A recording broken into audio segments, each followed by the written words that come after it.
Hey guys, so I've been getting a lot of questions about this origami Easter bunny basket. Yeah, I think it's really cute and it's really great to hold some vegan Easter chocolate. There's plenty of space in there. And yeah, it's not that hard to make. And yeah, I've only been uploading a short format video on how to do this. And maybe it gets a little tricky figuring out how to do it with the short format. And so I thought I'll be making a long format video. So let's just get started. We need a square piece of origami paper. I use 15 by 15 centimeter, but smaller works fine, bigger works also fine, whatever size you need. And we start by folding it in half.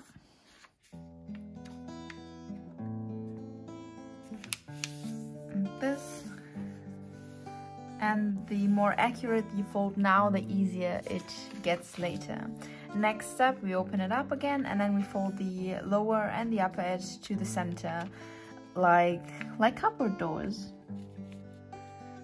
So basically what we're aiming to do here is to divide the whole square of paper into 8 equal sections.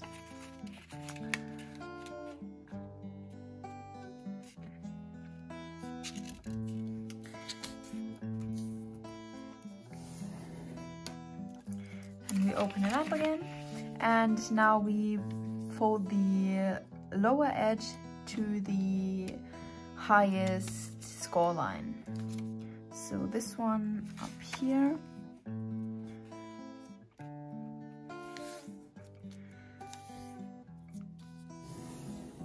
And then we open it up again and repeat the other way around, so the upper edge to the lowest score line.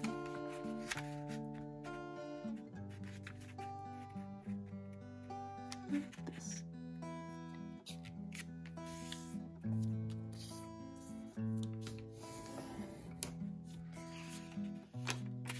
And now you see there are 2 big parts and those 4 small parts in there, and we have to divide these big parts, so we just fold in the edge to the lowest score line.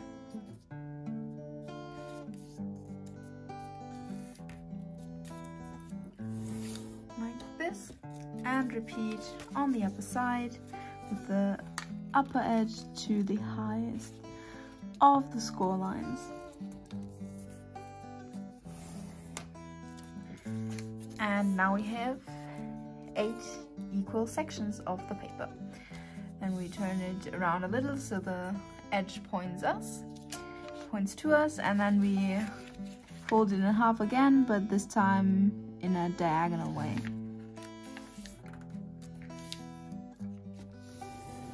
Always important to really burnish those folds so it gets easier later. And we do the same thing in the other direction, so we get a nice diagonal cross through our square paper.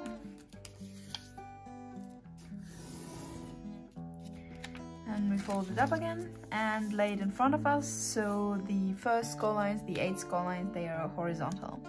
And now we place the lowest edge onto the second score line from the top. So this edge to this score line. And it's quite easy to do that because we've already scored that before.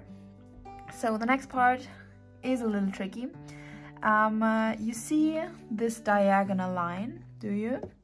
And we put our index finger right where this diagonal score line meets the edge of the paper. Well, actually slightly next to this point.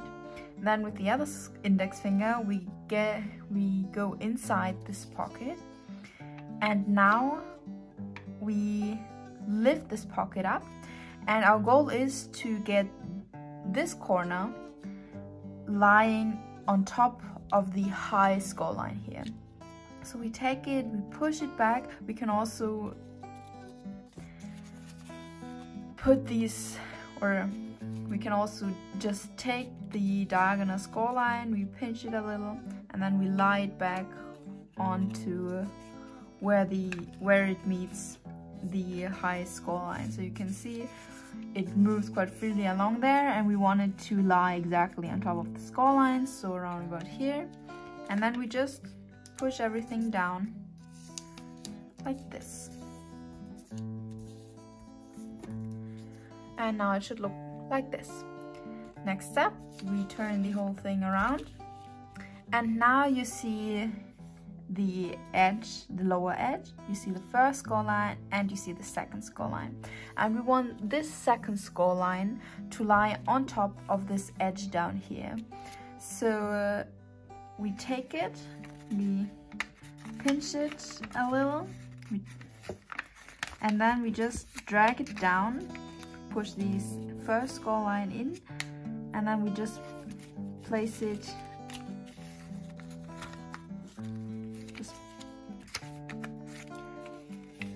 down here.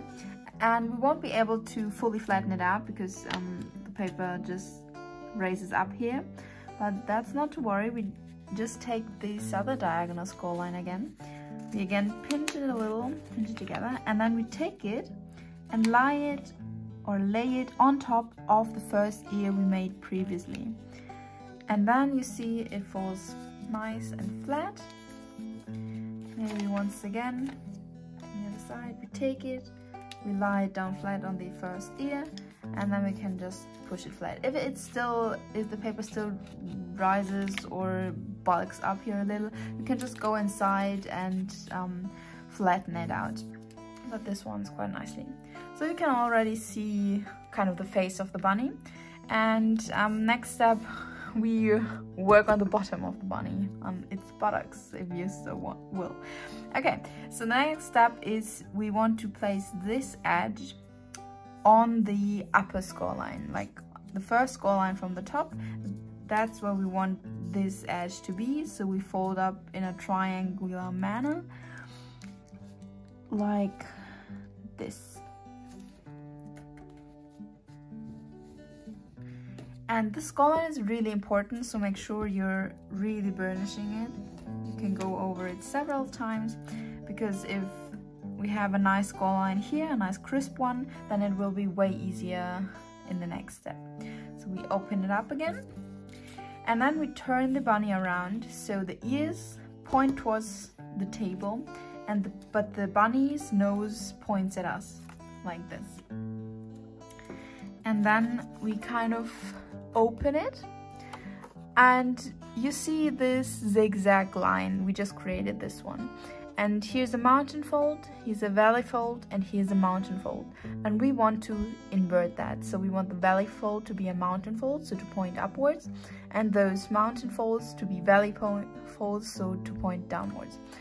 And we can do this by, well, opening it, and then I just take my index finger and push the center one up. And the next thing I'm doing is I take my index finger and my thumb and pinch these diagonal score lines we just made together, and also on the other side,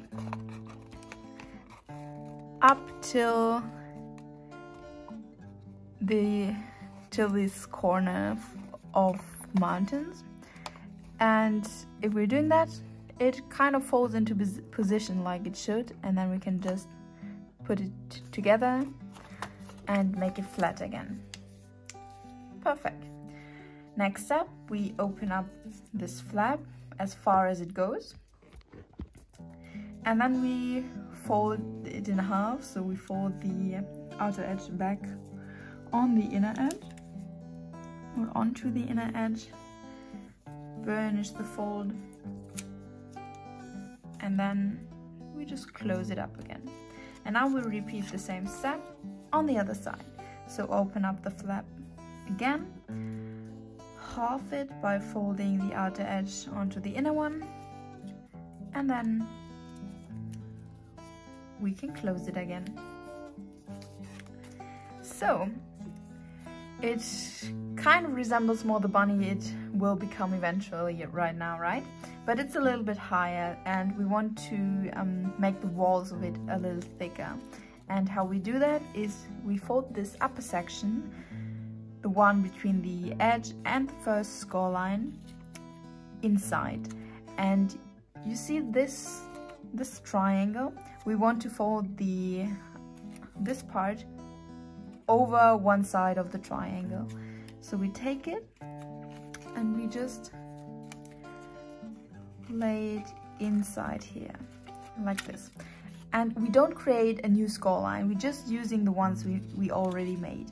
So we push it down, and you'll feel, or you'll see that we again won't be able to push it flat until the very end, because the paper bulks up here.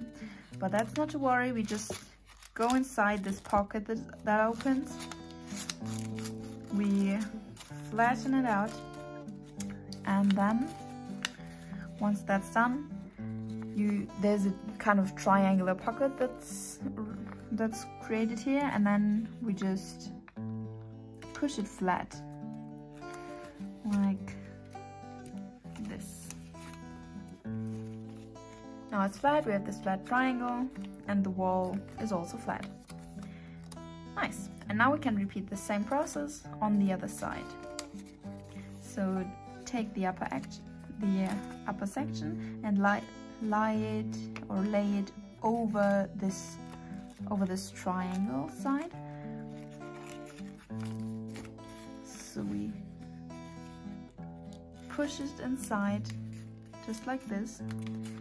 We flatten out the triangular pocket that bulks up here, and then we flatten the whole triangle like this. And now the bunny is nice and flat. Now we can get to the face of the bunny, and depending on which side you started making the head, you'll have a diagonal score line on the nose on one side or the other. Mine is on the right side, and I hope you can see it, this diagonal one, yes. And we just burnish this pre-existing score line, really burnishing it. Then we open it up again, we open the face of the bunny, and then we just push the nose inside like this.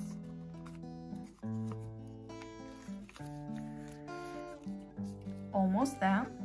Now we've created this kind of new corner, and we open up this corner, so we just fold it down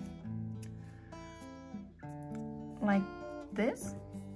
And again, we've created a new corner up here, and we also fold it down, but this time we want the fold to get right inside the tip of the ear. So we fold it down like this, and then we repeat the same step on the other side. Like this. There's a new corner, we also fold it down just like before, so that the fold gets right into the tip of the ear. And now the bunny's finished. Now we just have to open it up. I like to do it this way, so I just push up the inner fold, and yeah. Now we have a nice Easter bunny basket that easily fits some vegan Easter chocolate treats. So I hope you like this video, and follow for more so you don't miss out on any new tutorials or craft ideas.